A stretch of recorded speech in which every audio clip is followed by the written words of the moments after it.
Mary is contemplating and troubled by the reality that she is going to be the mother of God.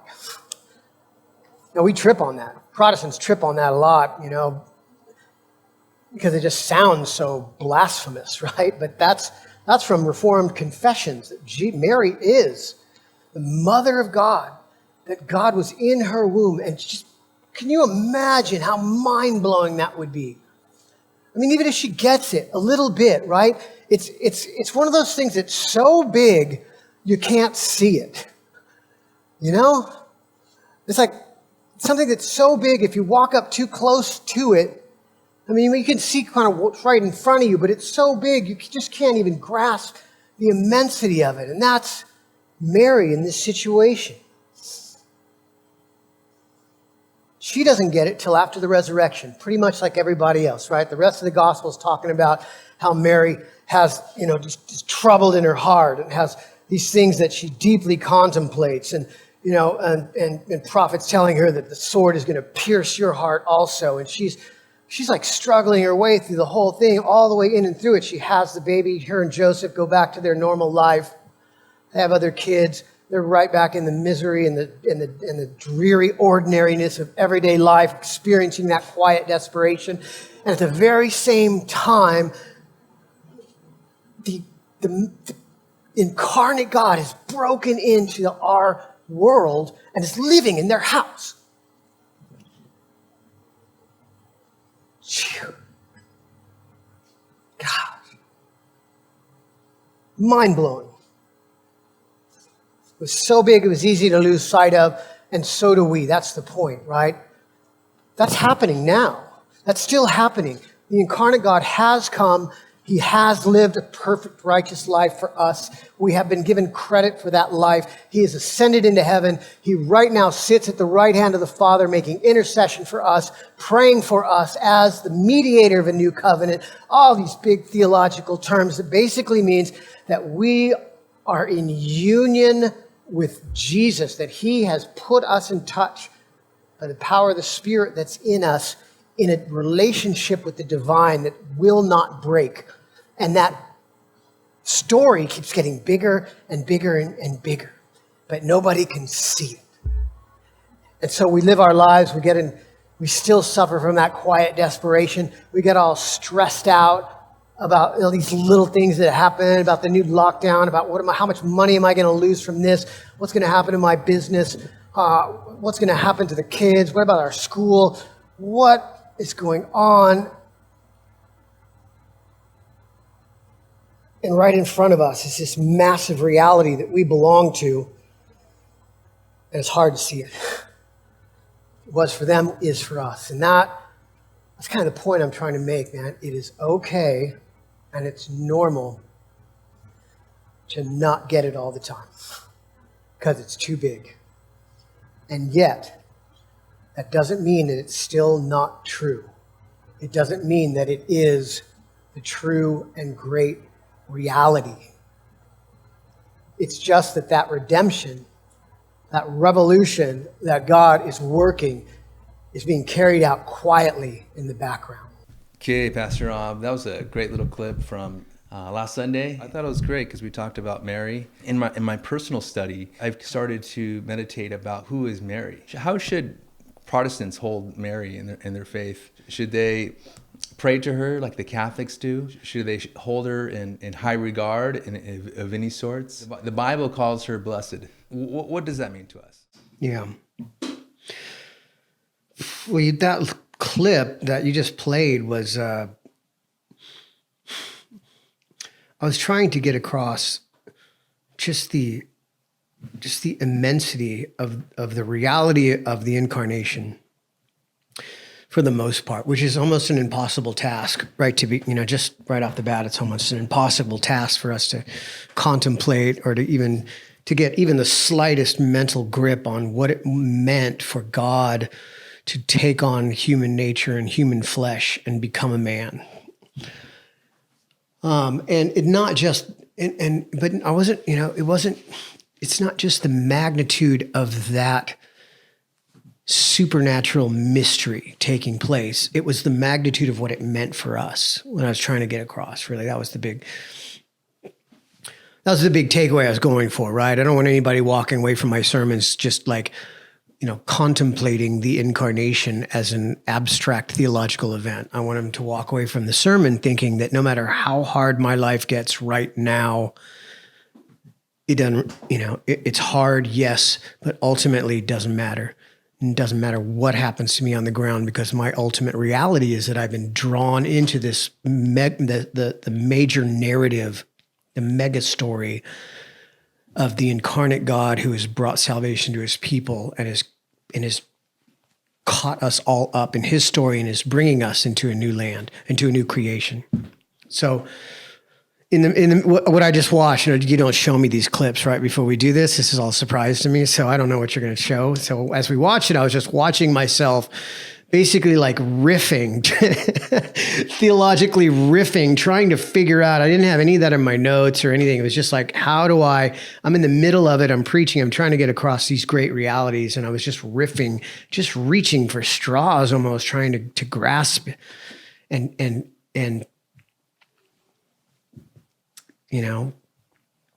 help people catch the vision for what a big event that was, and also what it ultimately means for us, right? So that was one big theme in that passage. But the other theme is Mary herself. What do we do about Mary?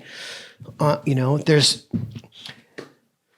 all kinds of mistakes. Obviously, as Protestants, we don't believe officially. I think it's my experience so far has been that most Protestants misunderstand what Roman Catholics are talking about when they talk about Mary. And so when they repeat it in a way that Roman Catholics would disagree with.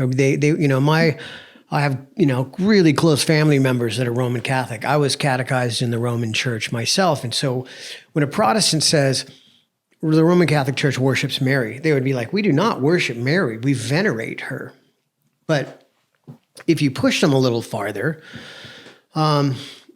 what we really mean is that if we're called to pray to Mary to intercede for us to Jesus, it means two things are necessarily happening there. First of all, it means that Mary has omniscience, which is meaning she knows all things and has the capacity to hear the simultaneous prayers of millions of people all at the same time, and then transfer those requests to Jesus. And that omniscience is a divine attribute that only God has. We have a limited version of that, and that we're able to think and we have knowledge, and but God knows all things and is able to be all present. And so when we say that millions of people could pray to Mary simultaneously, that she could understand, comprehend those prayers, hear them, and then relay them to Jesus, we're assigning to Mary a quality that only God has. And in so doing, you unwittingly worship her, or you put her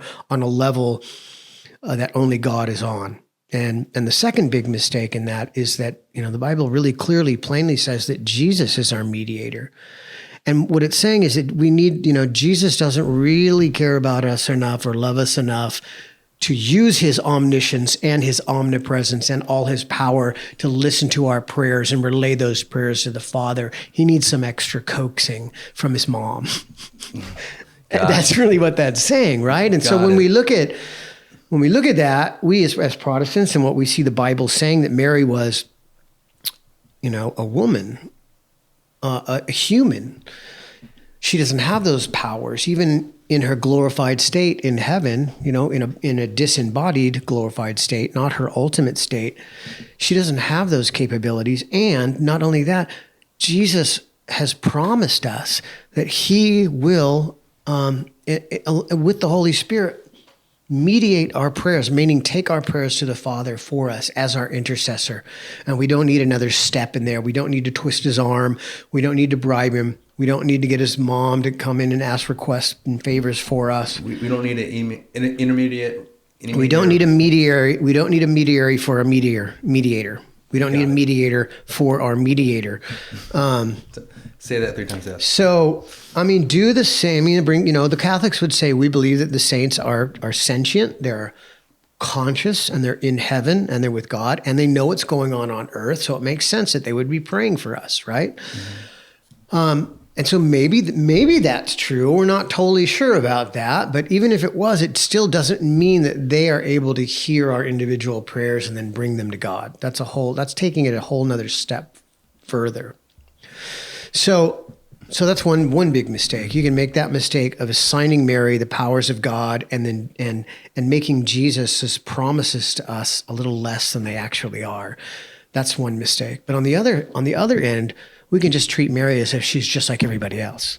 And that's not true. I mean, there was a big controversy in the early church over the term Theotokos, which means basically God-bearer or mother of God. Was Mary actually the mother of God, or was she only the mother of Jesus, the man who was born through her, right? But our theology tells us that God and, that the eternal Son of God took on human flesh, and he was present throughout all the stages of the incarnation. So it truly was God in Mary's womb, in that great mystery of the incarnation. And so the church came out by saying it was right and good to call Mary the mother of God. And the reformers affirmed that. So here's what I'm saying, is that she was chosen by God to fulfill that unique, one-of-a-kind, amazing role. And what we see in the pages of, in her response to Gabriel, we see a great faithfulness and a great faith in God by saying, let it be, to me as you say, because she understood what he was saying. She was saying, you're going to be pregnant, and it's not going to be by Joseph, and everybody's going to know.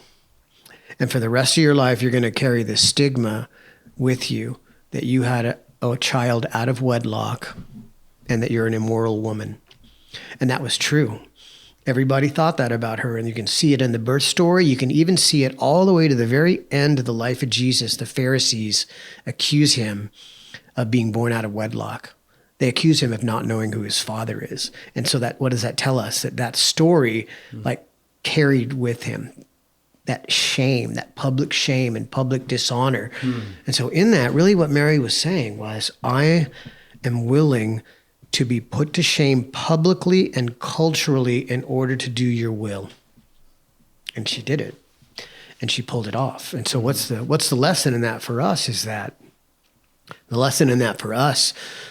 maybe God will call you to that. Maybe God will call us to that, to bear the public and cultural shame of being faithful to God. And the more time goes on, brother, the more we're facing that, right? I mean, the more farther absolutely. On the road we go, the more public shame you carry for being an Orthodox, small o, Orthodox, faithful, biblical Christian. So I was trying to bring that out, right? So we don't want to make a mistake on the one side of attributing to Mary godlike qualities. On the other hand, you don't want to, you won't want to devalue or minimize her role in the history of redemption. And so, and then another mistake you can be is thinking, we should all be like Mary. Mary's that. In other words, Mary is Mary. She was chosen for that role, and no one else will ever be chosen to bear the Son of God, right? But I said in the sermon, I want my daughters to venerate Mary in the sense of to appreciate her faithfulness of being willing to be put, to carry shame and dishonor for the sake of being faithful to God publicly, to be willing to do that, to be able to. I want them to emulate Mary's faith. I do want them to be like her in that regard. So, and to me, that's the balance. We don't believe Mary was sinless. We don't believe, she says in the Magnificat itself, God is her Savior as well. We don't need to make up complex theories of the Immaculate Conception, which is Mary's, which really is not Jesus. That's Mary being born by the overshadowing of God as well, and a a preemptive salvation that God had given to Mary, which is what Roman Catholic theologians speak of. We don't need to do all of these dances. It's we can honor Mary and venerate her without assigning her attributes that only belong to Jesus. Got it. So we're out of time here. I wanted to quickly hit on, I think we have like a minute or so. What can we expect to learn from this upcoming Sunday? What should we prepare ourselves for? Well, that's a good question, brother. It's Thursday night right now. You're still trying to figure that out? Okay, that's no problem. Well, here's the deal. So, I got a pretty good idea of it. Our whole Advent series, what I'm trying to get across is the idea that even in the Bible story, even in the story of the birth of Jesus itself, you see that everybody involved in the story is ordinary people, and this great story of God's salvation just broke in on them, unexpected, and in a way that they were ill-equipped to really comprehend. That's what I was talking about in that clip, about something being so big you can't really see it. And that's true of us. In our everyday lives, we're more worried about how we are going to grow our business or raise our kids, or what schools our kids are going to go to, or any number of things. We're more concerned about that than how we might honor God and bear the shame and reproach of being Christians, to be light in this world for His glory, and being part of that big story that we are truly part of, right? And what I mean is that if we, on a minute-by-minute basis, had like a conscious and forefront knowledge of the incarnation, our part in that story, and God's salvation upon us, and the promises that we have in the new creation, all the little problems of life would be like secondary. And we would just be thinking about, how can we increase the kingdom of God? How can I dedicate myself to honoring God today, and to seeking the kingdom and its righteousness, because I know that God is going to add to me everything that I need, and I'm good, right? So I'm trying to bring that reality closer to us in Advent. That's true of us. We can relax a little about and not worry so much about what we're going to wear, what we're going to eat, where our kids are going to go to school, and focus more on advancing the kingdom. And that we do that as ordinary people in ordinary lives. That's the kind of people that God has been and always will be calling into His kingdom. And so this year, this coming Sunday, we're going to look at in that time period, like the rich and the affluent, like the shakers and the shot callers and the trendsetters and the influencers, the Instagram influencers of Jesus' day, and what they thought of the true faith in God and where it got them, versus those who were afflicted and those who are afflicted now, and what that really means, and what it ultimately helps us to see and grab a hold of, which is salvation itself. So that's basically what we're going to talk about. And then at the end, I'm going to prove empirically that Christianity is true. Wow, that's quite a lot. Well, I'm excited. I'm excited. That it's not. We're laying out this beautiful story of the God who comes and dies for His people, right? And if it was a Hollywood movie, and you took these themes out, it would be the most famous movie of all time. To see this God who left someone who left everything behind in order to be with the people He loved, and then saved them and set them up for eternity by His death. That's the stuff that blockbuster Academy Awards, movies are made of, and that is the story of the gospel. And so some people might say, "Beautiful story, Pastor Rob. I wish it was true." And so for the last part of the sermon, I'm going to prove that it's more reasonable to believe that it's true than not. And I like that. And so I challenge you. I challenge you to a duel to watch. And if you catch it, and you have any questions about that, or you want to interact, shoot me an email. I'd love to talk about it with you. Yeah, maybe we could put it on the podcast. Yeah. put it on the podcast. All right. Well, thank you. Or you can get a hold of me. It's on resurrectionsd.com, with Facebook San Diego, on our social media accounts. It's Rob Novak at resurrectionxd.com. Send me an email. All right. Well, thank you.